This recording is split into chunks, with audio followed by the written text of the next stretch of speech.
Pénélope Fillon, mise en examen dans l'enquête sur ses emplois présumés fictifs, on l'a appris de sources judiciaires. L'épouse du candidat des Républicains est la troisième personne mise en examen dans cette affaire. Theresa May a signé la lettre qui va déclencher le Brexit. La première ministre britannique la remettra ce mercredi à Bruxelles. Le Parlement écossais lui a donné son feu vert à Nicola Sturgeon pour demander un nouveau référendum d'indépendance. La Guyane, toujours paralysée par la grève générale, des manifestations d'une ampleur jamais vue ont eu lieu dans les deux plus grandes villes du territoire. 2 ministres, dont celui de l'Intérieur, sont attendus sur place ce mercredi. Bonjour et merci de nous rejoindre sur France 24. Pénélope Fillon a donc été mise en examen, c'est ce qu'on a appris de sources judiciaires ce mardi. 3 charges ont été retenues contre l'épouse du candidat des Républicains dans l'enquête sur ses emplois présumés fictifs. Complicité et recel de détournement de fonds publics, complicité et recel d'abus de biens sociaux et recel d'escroquerie aggravée. Après François Fillon et son ancien suppléant à l'Assemblée Marc Joulot, Pénélope Fillon est donc la troisième personne mise en examen dans cette affaire. Je vous le disais en titre, dans quelques heures, le Royaume-Uni va donc déclencher le Brexit. Theresa May a signé la lettre de divorce avec l'Union européenne. Elle sera remise ce mercredi au président du Conseil européen, Donald Tusk. Et à la veille de ce jour historique, le Parlement régional écossais a autorisé la première ministre Nicola Sturgeon à demander l'organisation d'un nouveau référendum d'indépendance à Londres. Un pari qui est loin d'être gagné. Theresa May jugeant que ce n'est pas, je cite, le bon moment. Raphaël Vivant. À la veille du déclenchement du Brexit, les députés écossais ont voulu donner un signal fort. À 69 voix contre 59, ils ont validé la tenue d'un nouveau référendum sur l'indépendance, défendu par la première ministre écossaise. Le peuple d'Écosse devrait avoir le droit de choisir entre le Brexit, possiblement très dur, et de devenir indépendant et capable de tracer son propre chemin et de créer un partenariat d'égal à égal à travers le Royaume-Uni. Après ce feu vert, Nicola Sturgeon doit désormais obtenir l'accord du Parlement de Westminster et de la première ministre britannique. Theresa May qui a rappelé lundi son opposition au projet, déclarant que l'heure n'est pas aux divisions. Une vision partagée par les conservateurs écossais. Pour ces derniers, un tel référendum est une perte de temps. Ce n'est pas un plan sérieux fait par un gouvernement raisonnable. Ce sont les indépendantistes réchauffant les mêmes recettes pour nous diviser. Prenez une proposition irréalisable, ajoutez de la verdure, remuez les doléances et servez. Cela a pu marcher un jour, mais laissez-moi dire à la Première ministre, cela ne sent pas bon et les Écossais n'y croient pas. Malgré la victoire du non lors du précédent référendum sur l'indépendance en 2014, Nicola Sturgeon veut y croire. Elle estime que les choses ont changé depuis le vote sur le Brexit. Les Écossais s'étaient alors prononcés majoritairement pour le maintien dans l'Union européenne. La première ministre écossaise espère tenir la nouvelle consultation sur l'indépendance fin 2018 ou début 2019. Et la sortie du Royaume-Uni de l'Union européenne inquiète beaucoup de Britanniques. Conséquence, ils sont de plus en plus nombreux à demander un autre passeport. Et la France, vous allez le voir, fait partie de leur destination privilégiée. Alix Van P. À l'ambassade de France à Londres, les demandes de passeports français ont augmenté de 40% depuis juin dernier. Mélanie Goodfellow, anglaise et mariée à un Français, a elle aussi décidé de changer de nationalité. Oui, je me sens européenne. Ce n'est pas un idéal, je suis vraiment européenne. J'ai toujours été fière d'être britannique. Et puis, ces derniers mois, j'ai commencé à me poser des questions. Qu'est-ce que ça veut dire d'être britannique? À quel pays j'appartiens?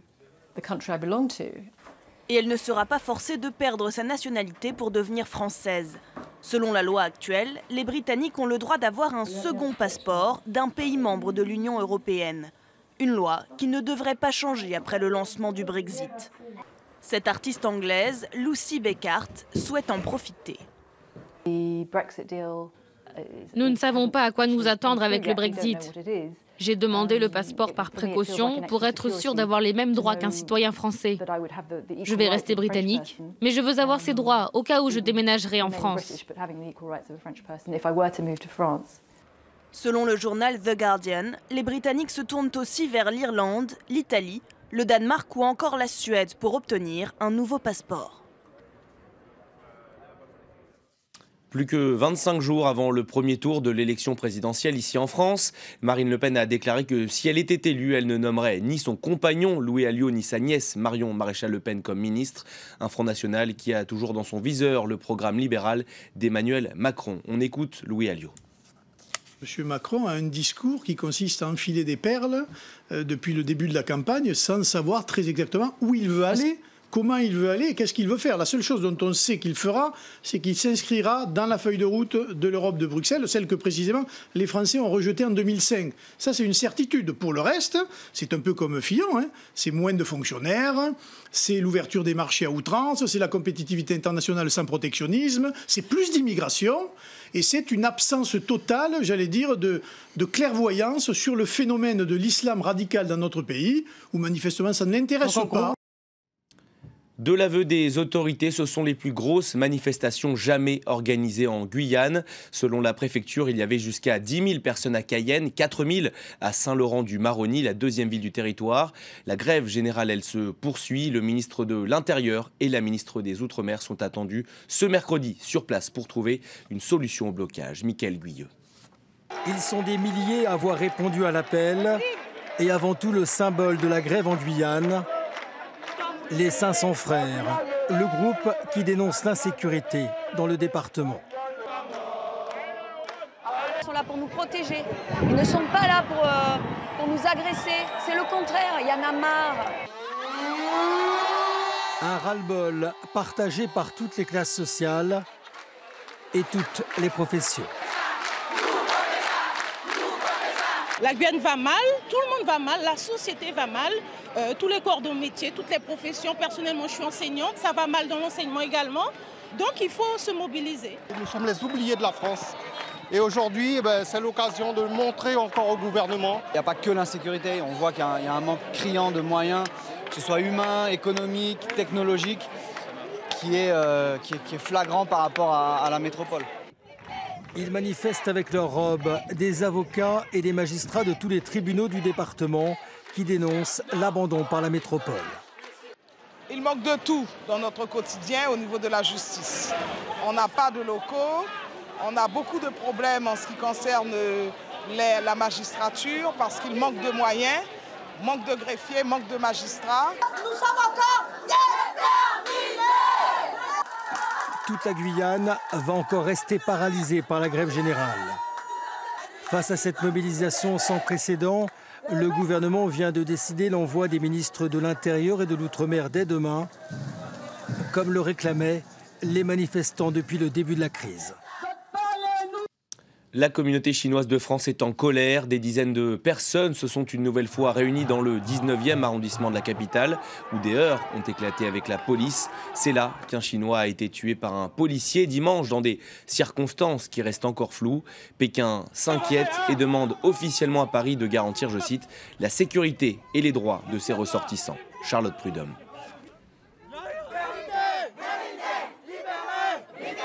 Ces ressortissants de la communauté chinoise à Paris sont en colère. Dimanche, un homme a été tué par des policiers à son domicile dans des circonstances encore floues. On a la haine, le policier ne peut pas tirer sur quelqu'un comme ça, à la maison en plus. La Chine a réagi. Elle demande à la France d'assurer la sécurité de ses ressortissants et l'ouverture urgente d'une enquête.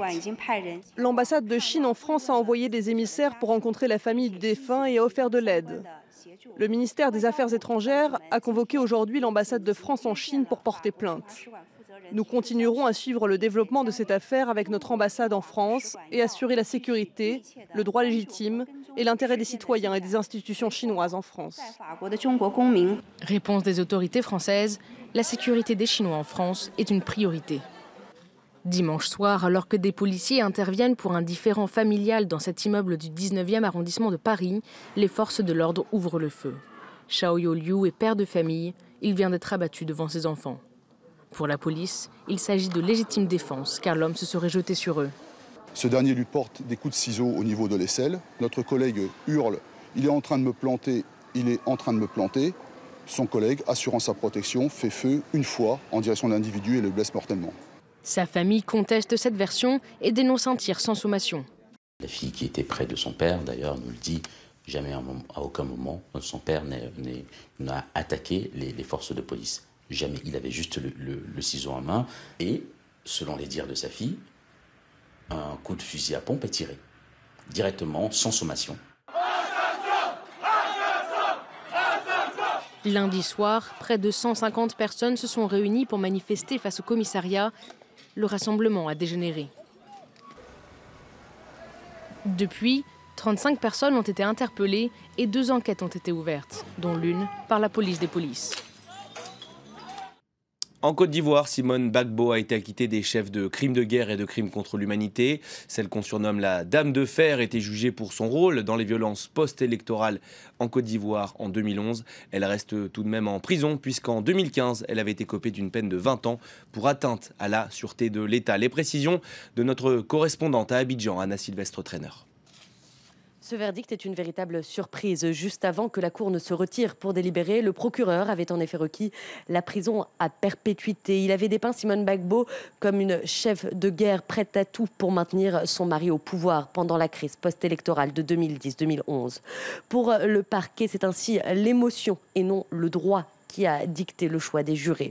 Les représentants des victimes, eux, nous ont fait part de leur profonde tristesse et ont déploré, je cite, l'impunité. C'est en tout cas le doute qui semble l'avoir emporté après 10 mois d'un procès parfois chaotique. L'accusé, comme sa défense, ont en effet quitté les audiences. Il les boycottait, dénonçant, je cite, un procès partial et politique, selon eux. Dans ses rangs, c'est évidemment la satisfaction qui prévalait à l'annonce du verdict. Une nouvelle que Simone Gbagbo a pris depuis sa cellule, car cet acquittement n'est pas synonyme pour elle de liberté. L'ancienne première dame ivoirienne purge en ce moment une peine de 20 ans de prison pour atteinte à la sûreté de l'État. 2 experts des Nations Unies, un Américain et une Suédoise, retrouvés morts en République démocratique du Congo. Ils avaient été enlevés le 12 mars dernier dans la province du Kasaï central, une région secouée depuis plusieurs jours par de violents affrontements entre rebelles et policiers. Par la voix de son secrétaire général, l'ONU a annoncé qu'elle fera tout son possible pour que justice soit rendue. Direction à présent les États-Unis où Donald Trump ne semble pas partager les vues de Barack Obama sur le climat. Le président américain a signé un décret qui permettra de réexaminer les avancées en la matière de son prédécesseur. Dans un discours, il a promis un renouveau de l'industrie du charbon, pourtant très polluante. Les précisions de notre correspondant à Washington, Gallagher Fenwick.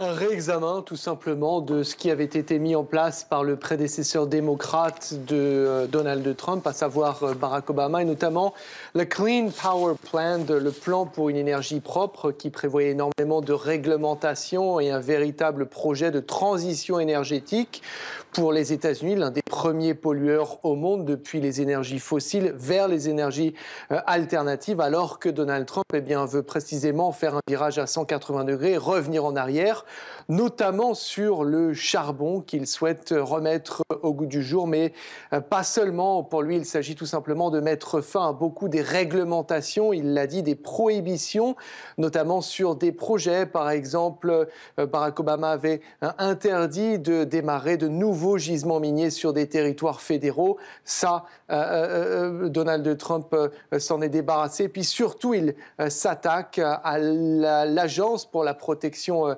énergétique avec un budget qu'il a présenté pour cette agence-là qui sera diminué d'un tiers et qui fera que le budget qu'elle détiendra, s'il est approuvé, sera tout simplement au plus bas depuis 40 ans. Donc l'idée de Donald Trump, finalement, c'est de contourner les considérations environnementales qui sont pour lui soit des inventions des Chinois ou alors totalement inintéressantes pour privilégier l'emploi, puisque selon lui, en prenant ces dispositions-là, il le pense en tous les cas, créer de l'emploi.